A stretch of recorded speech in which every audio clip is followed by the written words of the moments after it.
Hi అండి, అందరికీ నమస్కారం. వెరీ వెరీ ఇంపార్టెంట్ టాప్ ప్రశ్న అండి. బలేంద్ర షా నేపాల్ ప్రధానిగా ఎన్నికయ్యారు ఏ పార్టీకి సంబంధించిన వారు? నేపాల్లో 240 ఏళ్ల పాటు నేపాల్ యొక్క రాజరిక వ్యవస్థ ఉండేది.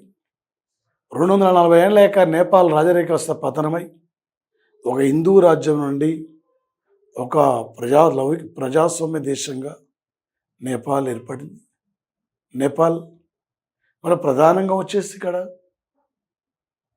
మావోయిస్టు నాయకుడు ప్రచండ తొలి ప్రధానుండే. నేపాల్లో మొన్నటి వరకు అవినీతి ఆరోపణల పేరుతో నేపాల్లో ప్రభుత్వం కూలిపోయింది. జన్ జెడ్ అనే ఒక ఉద్యమం వచ్చింది.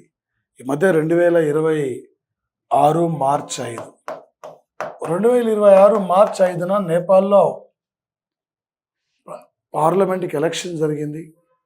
ఈ నేపాల్ కంట్రీకి ఒక ర్యాపర్ మన బెంగళూరులో చదువుకోకపోయిన వ్యక్తి 34 ఏళ్ల వయసులో నేపాల్ ప్రధానిగా బలేంద్ర షా బాధ్యతలు తీసుకోబోతుండు.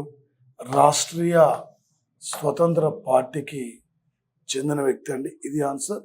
ఇలాంటి అంశాలపై